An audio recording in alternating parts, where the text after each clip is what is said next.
swala lako.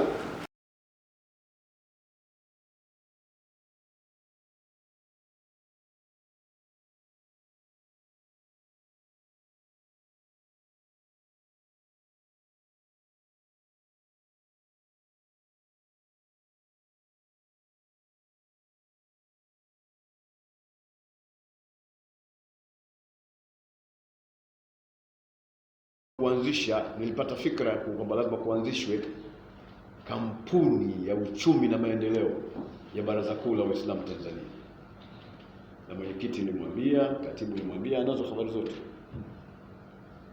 Hatuwezi kuendelea mpaka tufanye kitu cha namna hiyo. Na pia nilitafuta washauri wa juu sana, wengine ni watu wa juu, siwezi kuwataja hapa, wakaona ni jambo kubwa na zuri ambalo tumelifikiria. Mahala pake ni chombo hiki cha halmashauri kuwa na kampuni ya uchumi na maendeleo independent, kampuni ambayo itakuwa ni mustaqil, inafanya mambo yake vizuri, inafanya shughuli zake vizuri za kiuchumi, ni shirika hilo la kiuchumi. Na wenzetu mkishafanya wala sio jambo la ajabu. Mnakumbuka na serikali, kwa mfano wa JKT wale, kuna kitu nakiita SUMA, ni kampuni. Na sisi tuwe na kampuni za namna hiyo ili tuweze kuangalia masuala ya uchumi. Sasa nilisema ile miaka 4-5 iliyopita ilikuwa tunasafisha baraza. Tumesema sana, tumejitahidi kwenda huku na huku kuweka mambo sawa, kuwaondosha watu fikra katika mabongo yao. Tulikuwa na ile taghsilul admigha, ili watu wapate kuelewa baraza kumbe chombo kizuri na ni chombo chao. Watu sasa hivi mkishaelewa. Sasa kama watu mkishaelewa, tunaendelea na kazi hiyo. Kazi hiyo wakati inaendelea, tuanzishe sasa, tunarudi upande wa pili, upande wa uchumi na maendeleo. Hii kipindi hiki kwenda mbele, tunataka kiwe kipindi cha uchumi na maendeleo. Tushughulike na masuala ya uchumi na maendeleo. Mwenyezi Mungu anasema wa amdadnakum bi amwali wa banin. Ile wa amdadnakum bi amwali wa banin ni ishara kwamba uchumi unataka utafutwe. Ni ishara kwamba uchumi unataka utafutwe. Sasa kama baraza, alizungumza mwenyekiti wa wadhamini kama Ndakova, alizungumzia sana masuala ya uchumi, akagusia. Na ndio maana tunamueleza hapa kwamba tayari tulishafikiri mambo kama hayo, na ndio tunayaleta hapa. Hakuna kikundi cha watu, jumuiya ya watu, hata taifa pia linaweza kupata maendeleo bila uchumi. Hakuna. Lazima uchumi. Kwa hiyo mwenyekiti, katibu, wewe ni mwenyekiti wa halmashauri kuu na wewe ni katibu wa halmashauri kuu, simamieni sana katika kuzungumza masuala ya uchumi na maendeleo. Shida yetu sisi ni uchumi na maendeleo. Tahadharini kuendeleza fitna katika mikoa yenu, katika wilaya zenu. Tahadharini. Hatutaki fitna, hatutaki unafiki, hatutaki maneno yasiokuwa na mpango, maneno ambayo laisa laha qima. Hatutaki. Tunataka sisi masuala tunayozungumza ni jauhari za mambo ya uchumi, jauhari za mambo ya maendeleo. Ndio tunachokitaka sasa hivi katika baraza letu. Yaani baraza letu sasa hivi, lau unaulizwa unaweka ile question mark, alamatul istifham, kwa baraza sasa hivi lina shida gani? Wewe kama mjumbe utajibu vipi? Utakuwa ujibu haraka tu kwamba baraza sasa hivi shida yake ni uchumi na maendeleo. Kama baraza shida yake ni uchumi na maendeleo, ndio hiki chombo cha halmashauri sasa kitakaa kuangalia zile sehemu zake, kwamba katika usala la uchumi na maendeleo tunaanza nini, tunafanya nini, tuna mipango gani, tunajinasua vipi na hii shida. Baraza kubwa limeenea nchi nzima. Unaweza ukenda katika kijiji ukakuta mahala pameandikwa ofisi ya BAKWATA chini ya mti, para katibu, para kila kitu na nini, wanajidai wao ni baraza. Jinsi lilivyoenea hili baraza, inakuwaje baraza kama hili mpaka leo miaka 51 halina uchumi wowote, halina jambo lolote? Lazima tuminyane, lazima tupigane. Na huku ndio kulitetea baraza. Natakiwa tulitetee baraza. kwa nguvu zote. Kuna ule msemo mtu mmoja anasema, unapotaka kutetea jambo lako unasema imma hulkun wa imma mulkun. Imma hulkun wa imma mulkun. Unatetea jambo lako ufe au ufaulu, ndio imma hulkun wa imma mulkun. Unatetea jambo lako ufie pale pale au ufaulu. Sasa sisi tumepewa dhamana na Waislamu kuendesha baraza. Tufie ndani ya baraza kwa kulitetea au tufaulu kwa kulitetea. Na katika jumla kulitetea, tulitetee kiuchumi. Tulitetee kiuchumi sasa. Baadaye turudi kule ambako tulianza. Makatibu waweze kulipwa, wenye vitu waweze kupata posho, mashehe wa mikoa waweze kupata posho. Sikwambii sisi huku juu inatakiwa tupate posho kiasi gani, kwa sababu mpaka leo tunatumia hela zetu za mfukoni. Unabisha katibu? Mpaka leo ingekuwa hali zetu ni dhaifu hali katika upande wa kikawaida, ingekuwa mambo yake magumu sana. Lakini imma hulkun wa imma mulkun. Kwa hiyo tulitetee sasa baraza kiuchumi.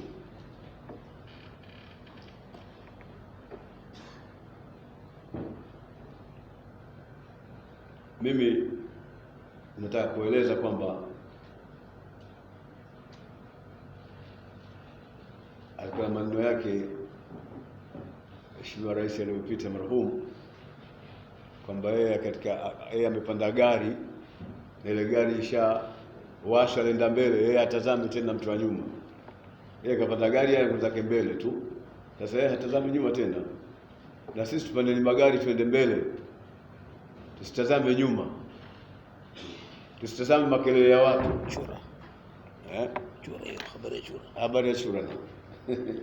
Tusitazame, yani tujitahidi kuminyana na kuitetea baraza. Na ndani ya kuminyana kutokuwa na mambo mengi magumu, shida, dhiki, maneno, ni mambo ya kawaida. Lakini wewe usitazame jambo lako, usitazame mambo ya watu, tazama jambo lako. Kuna hekaya moja alikuwa ananikumbusha nihitaji hapa mwenyekiti. Nilikuwa nikiwazungumza siku moja, kulikuwa na vyura wengi, hata Sheikh Hassan alikuwepo siku hiyo. Kulikuwa na vyura wengi wanakwenda katika msafara, kisha wakafika mahala wakakuta shimo refu. Katika ile kuchungulia, wawili wakatumbukia. Walipotumbukia wale wawili, hakuna uwezekano wa kutoka. Kila walipojitahidi kupanda na nini, wameparamia ukuta ule wa lile shimo, wapande waje kwa wenzao juu, huku hawawezi, wanaanguka chini na nini. Lakini huku juu kulikuwa na makelele yanayosababisha mpaka hawawezi kupanda. Wale wenzao wanambia, jamani, ili shimo jinsi lilivyo refu, wallahi hamwezi kufika juu. Nyinyi jihesabuni kwamba mmekufa tu. Nyinyi ni wafu tu, wala hakuna jambo lolote. Kuna uwezekano urefu kupanda huko? Hakuna jambo hilo. Msijihangaishe shekhi kuparamia kuta za shimo. Jipumzikeni tu, ngoje mambo ya kifo tena. Lakini mmoja alikuwa hakusikia mambo yake. Akaendelea akakwea mpaka akafika juu. Kufika juu, wale vyura wengine wakashangaa sana. Umefikaje bwana? Lakini yule mwingine alikata tamaa na yale maneno ya huku juu kuba haiwezekani kupanda juu na hamwezi kufika, mtajifia. Akafa kweli kule chini. Huyo mwingine alifanya jitihada akafika juu. Wanamuuliza wale shura wenzake, kitu gani kilisababisha nyinyi mpaka mmefika hapa? Umefika hapa, umefikaje wewe? Wanahajibu, mfanye juhudi gani wewe mpaka umefika hapa? Hajibu. Kumbe yule shura alikuwa kiziwi na ni kipofu, alikuwa hasikia yale maneno, ndio maana amesababisha mpaka amefika juu. Kwa hiyo na sisi lazima tuhakikishe kwamba tunatia pamba masikio yetu, tusikie watu mambo ambayo yanaweza kuturudisha nyuma na kutunyongonyeza. La yadhurru sahaba nabhul kilabi, la yadhurru sahaba nabhul kilabi. Kubweka kwa majibwa hakuyadhuru mawingu. Shekhe, mvua inanyesha tu, ile mawingu yametega hivi, nataka kunyesha mvua, afu jibwa linashangaa hivi, unasema ni kitu gani hapo kati? Wow. Litanani vipi ile wingu litadhurika vipi? Mvua inanyesha tu. La yadhuru sahaba nabtul kilab. Sisi tuendeleeni tu na mambo yetu, tufanye juhudi, tuendelee na kila kitu. Atakwambia kitu kimoja, tuko katika kikao cha halmashauri kuu na agenda kubwa mtatajiwa na mwenyekiti, lakini katika kuigusia mbele tuna mkutano mkuu, na mkutano mkuu unatayarishwa na halmashauri kuu. Kwa hiyo mtakaa, mtazungumza, mtapanga na mpange vizuri ili tuweze kufanya mkutano wetu mkuu. Kama alivyosema msemaji mmoja hapa kwamba sisi tunakwenda kwa mujibu wa katiba na kwa ratiba ya katiba. Sasa kwa kuwa ratiba ya katiba inataka tufanye mkutano mkuu na wanaopanga mkutano mkuu ni halmashauri kuu, nilimwamrisha mwenyekiti aitishe kikao hiki ili muweze kukutana na kupanga mkutano mkuu na agenda nyingine ambazo nimemwachia kuzitaja mwenyekiti atawatajia, na mtaendelea na masuala ya uratibu wa mkutano mkuu ili twende na wakati. Kila jambo likifika wakati wake tunalifanya, ikifika hili kwa wakati wake tunalifanya, tuonekane tunakwenda kwa mujibu wa katiba na kwa mujibu wa ratiba. Hiyo ndio BAKWATA ya sasa, na ndio BAKWATA inakwenda kwa utaratibu na mipango na nidhamu. Kwa hiyo tuacheni kila kitu, tukubali kukaa leo hapa na kesho insha Allah taala. Niwashukuru kwamba mmetoka makwenu na mmepata usumbufu mkubwa katika safari yenu mpaka mkaweza kufika hapa. Mwenyezi Mungu ajalie awasalihishe mambo yenu. Amina. Nimesema nimekatisha mambo mengi, tunataka niseme sana leo hapa, maana ilikuwa ndio time tumekutana ilikuwa tuseme, lakini nimekatisha kwa sababu mwingine amenisaidia mwenyekiti na atanisaidia zaidi hapa tutakapokuwa mnaendelea na kikao, na katibu yuko atasaidia zaidi. Niwadokeze jambo moja tu, tutakuja kulizungumza. Mtambue pia baraza tuna madeni mengi sana. Hii ni tambii tu kwamba sisi tuna madeni mengi sana, na deni ni baya. Ad-dainu ibaya hamun bil-layl wa madhillatun bin-nahar. Deni limezungumzwa sana katika Qur'ani, katika sunna, hadithi za Mtume sallallahu alaihi wasallam.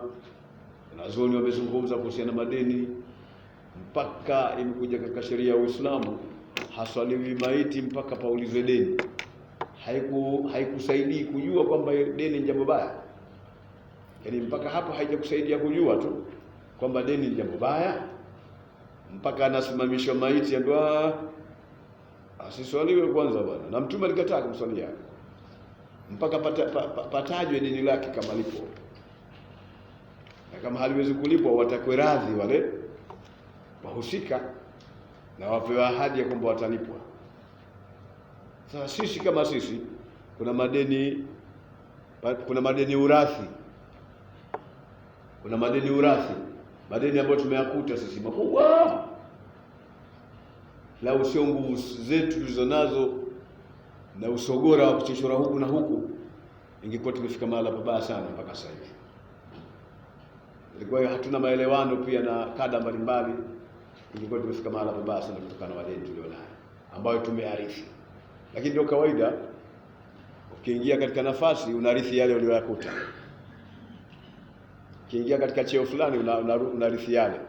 Kwa hiyo mimi na nyinyi tumerithi yale madeni tunayo. Inayotakiwa sasa pale walipotuachia wenzetu yale madeni, tuwafanyaje? Tuwe na zile hulul. Sisi tutafanyaje katika kuyadadavua yale madeni mpaka yakalipika? Tuwe huru, tufanye mambo yetu hali ya kuwa ni utaka. Sasa hivi ni usara, lazima tuwe utaka. Tunafanyaje?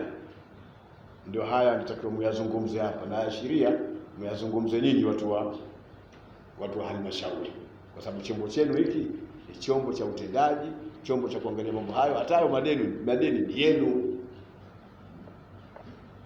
lakini akidaiwa mufti, lakini madeni ni yenu, lakini ni haki kuambiwa mufti, kwa sababu si mwenye chombo hiki. Je, chombo chake cha halmashauri kimefanya kazi vizuri? Kuna maswali mengi mheshimiwa mwenyekiti na katibu. Kwa hiyo hayo yote mtafute mbinu ya kuondokana na mambo hayo, ili tuwe huru, tufanye shughuli zetu za baraza kwa uhuru. Nataka kudokeza jambo hili kwa kuwa nimeeleza mwenyewe kwamba mengine yote ishafunika, sitaki kuyataja tena kwa sababu ya muda mkuu mdogo, na yale aliyopitia mwenyekiti ndio hayo ambayo ilikuwa amemitetea. Maana ilikuwa mimi nitembee sana na hapo masuala ya makatibu, masuala ya wenye viti. Nitaka leo nimeseme sana hapa kwa mnabaki mzee Gogo. Huyo muombe sana dua huyo mtu muombe dua mwenyekiti, kwa sababu ana akili nyingi. Yeye akaona mufti akiingia leo ataleta balaa hapa, akatembea yeye mpaka akala na wakati wangu. Lakini yote anamitakia arrahimuna yarhamuhumur rahmanu tabaraka wa taala. Ana huruma na nyinyi na ana mapenzi na nyinyi, na chini ya uongozi wake katika halmashauri hii, na natumai kwamba jambo litakwenda vizuri, na hasa la upangaji wa mkutano mkuu na hayo mengine ambayo tumeyadokeza mengi tu anayo, tumeyazungumze kwa weledi, kwa fikra za kina na kutafuta ufumbuzi. Kisha na ndio la mwisho, muwe na siri, mambo yaliyomo ndani msiatie katika vyombo vyenu vya masimu, afu tayari hata hamjamaliza kikao nyinyi mshawaambia watu walioko nje. Baba yako yule unayemwambia mamio, unafanya haraka sana kumpelekea jambo. Nani yeye mpaka umpelekee jambo? Jambo la siri, jambo lako mwenyewe unalitoa tena unaliweka mahali pengine. Akusifu kwamba unajua kutoa habari, au kwa sababu gani? Unajidhuru nafsi yako. Mtu asiyokuwa na siri ajidhuru nafsi yake. Sasa tusijidhuru wenyewe, tuwe na siri, tuwe na vifua. Tunayozungumza hapa, tunakubaliana hapa, mnatia Fatiha hapa, mnaomba dua hapa, mnayamaliza hapa, yanakwisha hapa. Mwenyekiti, katibu, shekhe anayetoka hapa, kila mmoja anajua yale mambo yetu ya baraza, na yanakwisha kwenye baraza huko, na ila yale ambayo tumeyaruhusu yasikike kama yanayochukuliwa katika hotuba hizi. Lakini yale ambayo mtayazungumza, yale ndio ya ndani zaidi, yale yasitoke. Tumeona watu wengi wameharibikiwa kwa sababu ya kuwatoa mama, na BAKWATA imeharibikiwa zaidi. Ofisi zote za BAKWATA hazina siri, kuanzia makao makuu. Sione na mikandamiza, nazungumzia mikoa tu labda na wilaya, hasha wakala. Kuanzia makao makuu, nyaraka zinaonekana mitaani, mambo yakija yanaonekana mitaani. Sasa mimi hata mimi liko yangu mimi sioni, inadakwa tu hivi, aweza kapewa mtu aweza kufanyaje. Sasa hivi namvizia huyo mtu bata nani namna hiyo, alafu ataona imma hulkun wa imma mulkun. Bana hata nani, kuna watu maalum wanakuja barazani kama pale makao makuu, hawana kazi yote. Sheikh Muhammad Hamisi, mtu kama ana kazi wala hakumfuata mtu afisa yote pale kwenye baraza, mwambie nenda katembee sehemu za kutembea nyingi. Kuna Koko Bichi, nasikia bwana, kuna huko Kigamboni, kuna sehemu nyingi, mwambie katembee pale. Sio jobless shekhe pale, ni mtu amekuja na shida ya kidini na nini, anamfuata mtu fulani, anakidhiwa shida yake, mambo yakwisha. Ndio kazi yetu kuwatumikia Waislamu. Sisi ni watumwa shekhe, sisi ni watumwa. Kazi yetu kuwatumikia watu, lakini sasa tusijaze watu na hivi na nini. Ikija jambo na lidaka yeye pale pale, kumbe yule ni mtu maalum amekuja kwa ajili ya kuja kudaka vitu tu, document na nini, unakuta vitu vingi viko nje. Ile tabia mbaya sana, haifai. Alafu mtu anamlele anaitwa mhaini, msaliti. Na akiwa mhaini na msaliti, inatakiwa lazima ipatikane iqab kwa mtu kama huyo, hatakiwi kuachiwa. Nimalizie kwa ombi la mwenyekiti kwamba nipunguze upole. Nawatangazia kwamba nimepunguza upole inshallah. Uchumi maana ni kwamba sasa ni BAKWATA ya kujitegemea na kuwasaidia watu wengine. Mimi ninavyojua Mufti, BAKWATA iliwekwa ili isaidie watu, sio kusaidiwa. Ikiwa ni BAKWATA kusaidiwa tu, itakuwa ina kasoro. Lakini mkianza kuzungumza habari ya uchumi, miradi, na ile inazungumza uchumi miradi kwa sababu iko chini ya ile baraza letu la wazamini, mambo ya uchumi, mambo ya mali wakfu na mali mbalimbali kama katiba inavyozungumza. Kwa mimi lilinigusa sana hilo swala. Kwa mimi nafikiri kitu kikubwa, haya mambo yatafanyika Dar es Salaam makao makuu na yatafanyika mikoani, lakini sisi wa mikoa hapa makao makuu tuanze, ili na wale nao waone hilo. Tusipoanza sisi, wao wanaiga kile tunachokifanya. Kwa mimi nafikiri swala la uchumi, nilikuwa naongea na wenzangu juzi kwamba pia nilikuwa nafikiria Mheshimiwa Mufti, ukitaka kujenga uchumi au jambo lingine lolote la maendeleo, ni vizuri hata ukapata watu wanaitwa consultants, yani wale ambao ni washauri kiuchumi. Wako vijana wengi, wako maprofesa wa uchumi wengi Waislamu, wengine hatutakuwa na haja hata ya kuwakodisha